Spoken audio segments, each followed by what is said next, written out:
Muy buenas noches y bienvenidos a la tercera emisión de Noticiete. Como siempre, es un verdadero gusto poder estar con ustedes durante esta hora de información, por supuesto, acompañada de Nancy Calderón. Buenas noches, Nancy. ¿Cómo estás, María René? Qué gusto poder contigo compartir esta emisión, darles la bienvenida a todos nuestros televidentes. Llegamos a la recta final de esta semana de labores, pero siempre con la energía y el entusiasmo que nos caracteriza para informarle cómo se merece. Estos son nuestros titulares. Iniciamos. La fiscal general del Ministerio Público, Consuelo Porras, por medio de un representante, hizo entrega de las pruebas de descargo sobre las tachas que se presentaron ante la Comisión de Postulación a Fiscal General. En la parte considerativa expone que no se admitirán señalamientos que no tengan fundamentos firmes en una condena debidamente ejecutoriada. En cuanto al señalamiento de un supuesto plagio de tesis doctoral, la fiscal Consuelo Porras señala que cualquier revisión que efectúe la comisión supondría una intromisión a los procedimientos administrativos para revisión de trabajos de graduación elaborados y aprobados por las distintas casas de estudio. Así también expresa que en ningún momento los comisionados pueden ni deben arrogarse las calidades de revisores y confrontadores de tesis por no tener competencia. Es por ello que resulta imperante reflexionar que el Código Penal, en su artículo 433, establece una responsabilidad penal en relación a la arrogación de calidades. Al mismo tiempo, la doctora Porras refiere que la Universidad Mariano Gálvez procedió a realizar una investigación rigurosa por parte de asesor, revisor y terna examinadora de tesis, en donde determinó que su trabajo cumple con los estándares exigidos para poder optar a dicho título universitario. Así también cita que la Procuraduría de los Derechos Humanos resolvió que no existen razones suficientes para declarar la violación de los derechos humanos a la verdad, la justicia y la paz. Agregó que la Ley de Derechos de Autor y Conexos refiere que corresponde exclusivamente al autor de la obra el ejercicio de los derechos morales y patrimoniales de la misma. Únicamente el autor o sus herederos poseen la legitimación activa para realizar reclamaciones respecto a la obra. En cuanto a su inclusión en la lista Engel, la fiscal señala que su inclusión es una evidente violación a sus derechos humanos, pues en ningún momento se le permitió ejercer su derecho legítimo de defensa. Porras considera que en ningún momento guarda relación con las tres causales descritas en la lista Engel para incluir a una persona, pues no existe una investigación o sentencia en su contra por socavar procesos o instituciones democráticas, participar en el hecho de corrupción o bien obstrucción de investigaciones relacionadas con corrupción. La fiscal Porras señala que las decisiones administrativas que han sido adoptadas se encuentran reguladas en la Ley Orgánica del Ministerio Público y demás normativa interna, que faculta al fiscal general de la República a realizar los movimientos de personal que considere. Concluye que es tendencioso incluir a funcionarios públicos en una lista con fines políticos, cuando estos no han sido vencidos en juicio ni sometidos a un proceso judicial, en el cual se respeten todas sus garantías procesales. Este viernes se publicó el acuerdo de las restricciones a transporte pesado para la Semana Santa. Desde el miércoles santo 13 de abril, a partir de las 12 horas, el transporte pesado no podrá circular en todo el territorio nacional. Hay excepción con los transportes de productos perecederos, combustibles, alimentos y grúas, pero con un permiso especial, según lo dicta el acuerdo publicado en el Diario Oficial. Ministerial 247-2022. En este se establece la restricción del transporte de carga pesada durante la Semana Santa. Este da inicio el miércoles 13 de abril al mediodía y estará finalizando el domingo 17 de abril del presente año a las 24 horas. Esto quiere decir que el transporte de carga no puede circular en todo el territorio nacional y esto se hace con el propósito de que todas las personas que van a viajar a diferentes lugares, centros turísticos o a visitar familiares, pues lo puedan hacer con mayor movilidad y con esto también evitar algún tipo de accidente. Sin embargo, sí pueden circular los transportes que lleven alimentos, productos perecederos como también combustibles, grúas, y lo que ellos deben sacar, que es importante mencionar, es un código en la Dirección General de Transportes, porque hemos detectado en años anteriores que cuando van a dejar la carga y regresan, ya regresan sin carga, pues toman otras rutas que no son las establecidas, o incluso algunos camioncitos de menor tonelaje los utilizan incluso para ir a pasear, lo cual está totalmente prohibido. Los transportistas que infrinjan esta disposición recibirán una sanción de 1.000 quetzales, según lo señalado por la Dirección General de Transportes. Y en otro tema, el candidato a rector de la Universidad de San Carlos de Guatemala, Walter Mazariego, se refirió a la elección de cuerpos electorales que se llevan a cabo en esa casa de estudios. Informo que hemos ganado 8 cuerpos electorales como Innova USAC. Agradezco a los cuerpos electorales estudiantiles y docentes de la Facultad de Humanidades, Colegio Profesional de Humanidades, Colegio de Ingenieros Químicos de Guatemala, estudiantes y docentes de la Facultad de Derecho, Colegio de Profesionales de Psicólogos de Guatemala. Y también informarles que en este momento hemos ganado el cuerpo electoral de estudiantes de la Facultad de Ingeniería. Vamos a segundas vueltas. Iniciamos el 30 de marzo con el Colegio de Abogados y Notarios de Guatemala, médicos y cirujanos, médicos, veterinarios y zootecnistas, y el Colegio de Ingenieros Agrónomos. El 31 de marzo, el Colegio de Ingenieros y el Colegio de Arquitectos de Guatemala. El 5 de abril tenemos el Colegio de Economistas, Contadores Públicos y Auditores y Administradores de Empresas. Cerramos con el Colegio de Profesionales de Enfermería el 6 de abril. Innova USAC a la presente fecha lleva ganados 8 cuerpos electorales y vamos en 8 cuerpos a segundas vueltas. La elección final de rector será el 27 de abril en el MUSAC Zona 1. Nuevamente solicito el voto de profesionales para las planillas de Innova USAC. Es momento de ir a una breve pausa, pero la invitación es para que se quede con nosotros, porque enseguida regresamos con más noticias. Hola, ¿qué tal? Muy buenas noches, bienvenido a su segmento En Contexto. A continuación hablaremos de un tema que pues probablemente no llame tanto la atención de la sociedad guatemalteca, la desaparición de hombres, porque aunque en menor cantidad, estas también se registran en nuestro país. Por ejemplo, durante el 2021, las autoridades del Ministerio Público reportan la desaparición de 987 hombres. En el caso de las mujeres se reporta la desaparición de 2015 mujeres, es decir, 2015 alertas Isabel Claudina que se activaron. Esto lo que nos refleja es que por cada hombre que desapareció durante el año 2021 en nuestro país, se estima que entre 2 a 3 mujeres ya no regresaron a sus hogares. Estas son las estadísticas que se nos ha proporcionado por parte de las autoridades, pero ahora hablemos de los departamentos. Hay 3 departamentos que registran la mayor cantidad de desapariciones. Hablamos de los departamentos de Guatemala, Quetzaltenango y Escuintla. Tanto en el caso de hombres como de mujeres, estos 3 departamentos presentan la mayor cantidad de desapariciones. Pero ¿cuál es el mecanismo que aplican las autoridades en el caso de la búsqueda de hombres, tomando en cuenta que no existe, por ejemplo, un mecanismo como Isabel Claudina o Alba Kenneth? Veamos. Que es en menor cantidad, en Guatemala también existen casos de desaparición de hombres. Violencia y accidentes de tránsito son las principales causas. Autoridades explicaron que aunque no existe un mecanismo de búsqueda como Isabel Claudina y Alba Kenneth, en estos casos se coordina con las diferentes unidades del Ministerio Público y la Policía Nacional Civil. Esas en las que pues sí se reporta una persona, se realizan las diligencias y resulta que la persona pues posteriormente aparece o se logra localizar, tal vez no estaba desaparecida, ¿verdad?, sino que se encontraba en alguna otra circunstancia, pero va a variar, ¿verdad? Es un tema que se va dando de manera diversa en cada uno de los casos que se conocen. Si bien, como usted menciona, no existe un procedimiento, pues la Fiscalía de Distrito Metropolitano o las fiscalías en el interior del país, en su defecto, realizan una coordinación inmediata, ¿verdad? A toda denuncia se le da un tratamiento inmediato desde el momento en que la denuncia es presentada. Se realizan las coordinaciones respectivas con los equipos de la Policía Nacional Civil y con los equipos fiscales, ¿verdad?, para poder dar seguimiento a las investigaciones y poder dar con las personas de manera pronta. El entrevistado indicó que en el caso de los accidentes de tránsito, la familia presenta la denuncia sin conocer lo que ocurrió. Añadió que la esposa, la madre y el padre son quienes más presentan las denuncias. Durante el 2021 se reportó la desaparición de 987 hombres, de los cuales 12 fueron localizados sin vida.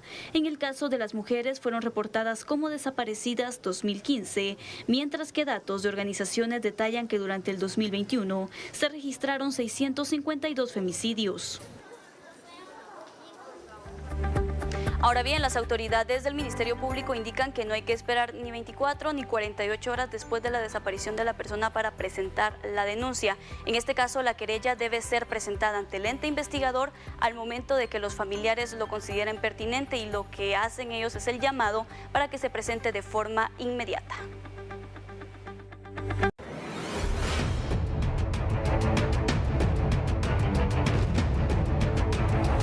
Información a esta hora de la noche. El Hospital Temporal del Parque de la Industria cumple 2 años de haber iniciado con la atención a pacientes COVID-19. Las autoridades indican que más del 80% de pacientes han salido recuperados de dicho centro asistencial. El 22 de marzo del año 2020, las autoridades del Ministerio de Salud Pública y autoridades del gobierno inauguraron el Hospital Temporal del Parque de la Industria, que ha atendido a miles de pacientes contagiados de COVID-19. Este día las autoridades se conmemoraron el 2º aniversario de su inauguración. Este fue el hospital emblemático para la atención de la pandemia. Podrá haberse criticado, podrá haberse hablado mucho del hospital, pero creo que el esfuerzo del gobierno, el esfuerzo de sus autoridades y el esfuerzo del personal es latente. Han salvado muchísimas vidas. Y las han salvado no solo con un trabajo técnico, sino con amor, con entrega, con calidez.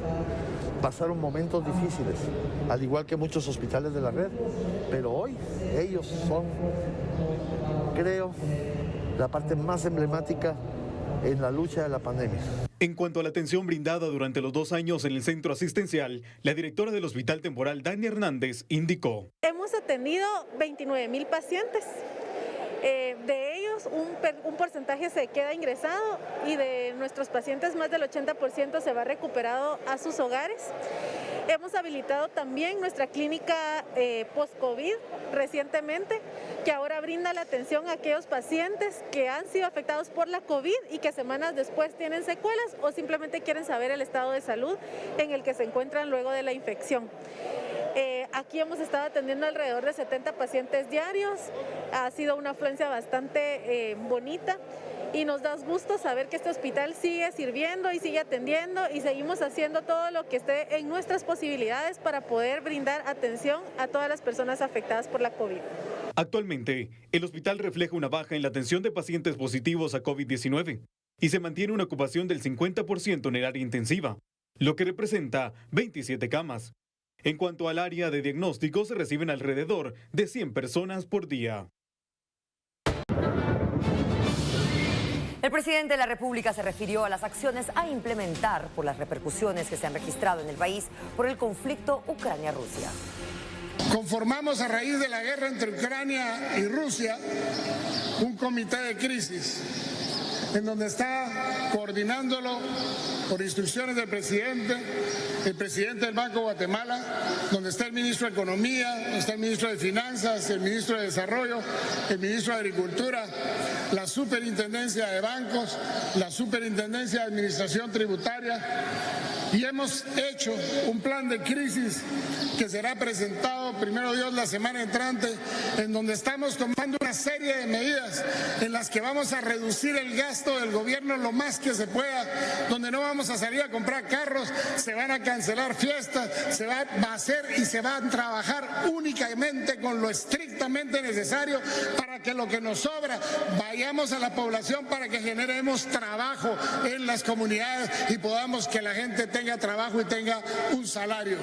Y por eso vamos a arrancar con la ley de infraestructura, que vamos a invertirle a los caminos más de 3,000 millones de quetzales de este año para que genere trabajo en cada tramo, en los municipios en donde están esos tramos. La Iglesia Católica en Guatemala se unió al acto de consagración de Rusia y Ucrania al corazón de la Virgen María. Esto lo realizó el Papa Francisco en el Vaticano. Bueno, pues el Papa Francisco ha querido que en medio de estos enfrentamientos que existen entre estas dos naciones, el que toda la iglesia se una en oración para pedirle a Dios que bendiga y ayude a estas comunidades de estos países. Y se narra y se pide que sea una consagración. Cuando uno consagra un objeto, una persona o una nación, es dedicarla de una manera muy particular y muy especial en un preciso momento y por alguna determinada circunstancia a Dios. Siempre debemos de pedir unos por los otros y pedir por la paz en el mundo, pero viendo la situación grave que existe, es de aumentar nuestra oración, nuestra fe, nuestra confianza en Dios y pedirle a Él que cese esta guerra que está lastimando a muchas personas y a niños, a enfermos, a tantas personas que se ven afectadas, que no son directamente los que están en el conflicto, pero que se ven afectadas por él. En cuanto a las rogativas que se hacen en Guatemala por el cese del enfrentamiento entre los dos países, el presbítero indicó: Muchos días ya se ha pedido, y en nuestras Eucaristías incluso hay una Eucaristía que se pide por la paz del mundo, la paz en los hogares, y no solamente es ver a aquellos países de Ucrania y Rusia enfrentados, sino también nuestros hogares.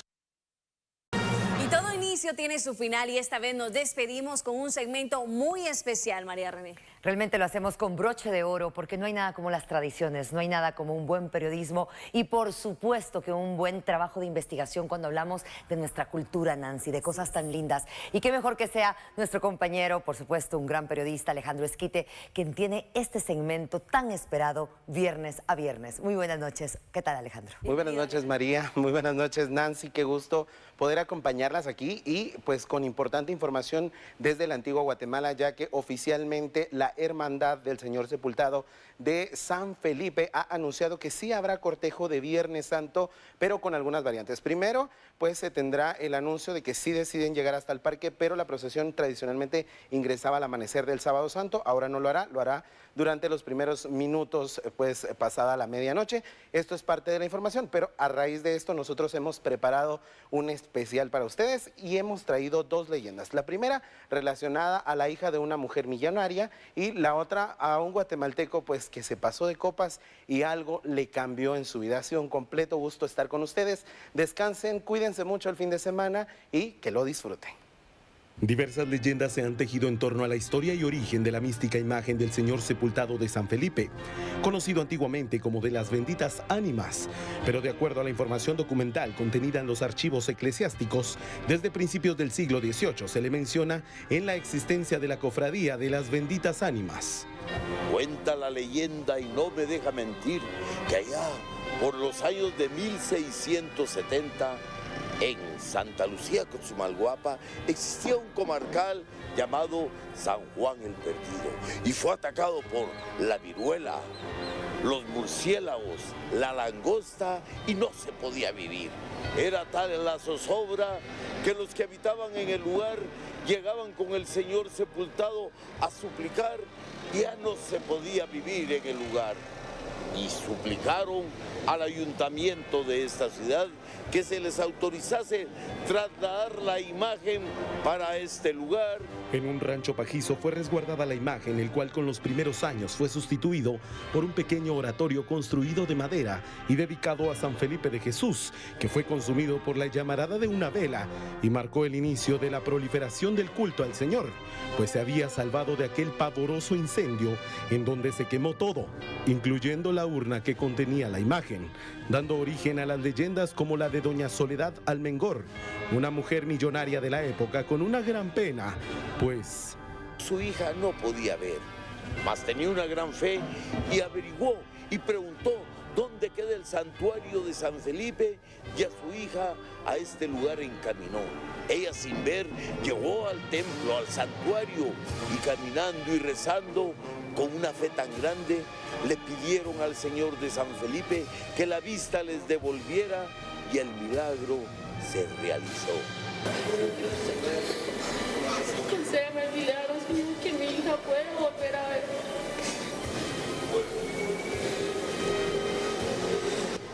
¡Mamá! ¡Madre! ¡Madre! ¡Señor! ¡Mírame! ¡Estoy viendo! ¡Te veo! Es cierto. ¡Madre! El Señor me ha concedido el milagro. ¡Milagro! ¡Milagro!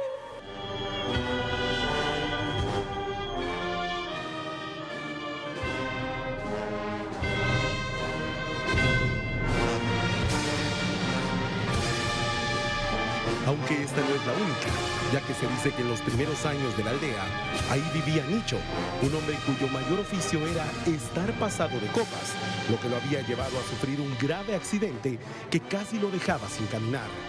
Lo vemos un día pasando frente al templo, cuando de repente sintió que algo quemaba su corazón, que alguien al interior del templo le llamaba, y de repente, como si estuviera loco, comenzó a gritar. Señor, por favor. Señor, he venido desde muy lejos, desde tierras lejanas. Ten misericordia de mí, por favor, Señor. ¡Ay, Señor, por favor!